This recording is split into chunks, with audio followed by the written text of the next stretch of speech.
আউযু বিল্লাহি মিনাশ শাইতানির রাজিম বিসমিল্লাহির রহমানির রহিম। পরম করুণাময় আল্লাহর নামে শুরু করতেছি। যারা আমার চ্যানেলটিকে সাবস্ক্রাইব করেননি অবশ্যই চ্যানেলটিকে সাবস্ক্রাইব করবেন, লাইক শেয়ার কমেন্ট করতে পারেন, ফলো দিয়ে পাশে থাকতে পারেন।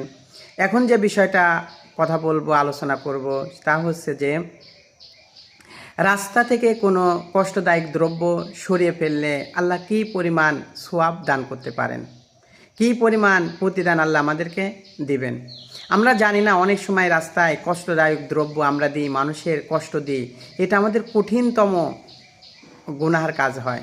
হয়তো আমরা জানি না, বুঝি না, রাস্তায় অনেক ধরনের আমরা যে কোনো জিনিস শুকানোর জন্য দিয়ে থাকি, যে কোনো জিনিস যে কোনো ফসল ইত্যাদি আমরা রাস্তার উপর দিয়ে রাখি, কিন্তু হাদিস শরীফে বারবার বলা হয়েছে রাস্তা থেকে কষ্টদায়ক দ্রব্য সরিয়ে ফেলতে, এটা কে যেন না দেয়। এমনকি কেউ যদি রাস্তায় চলতে কোনো কষ্টদায়ক দ্রব্য দেখে সেটাও যেন সরিয়ে ফেলে, এটা বারবার নির্দেশ করা হয়েছে।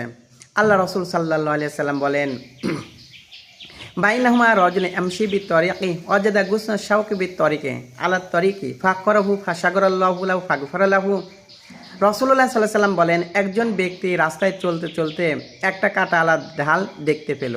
ওই ব্যক্তি ঢালটা সরিয়ে ফেলল এবং আল্লাহ পাক তাকে খুশি হয়ে তাকে ক্ষমা করে দিল। অন্য একটা হাদিস আল্লাহ রসুল বলেন, মানে রফা হাজার মিনাত তরিকি কুতিবাত লাহু হাসানাতুন মান কানাত লাহু হাসানাতুন দাখালাল জান্নাহ।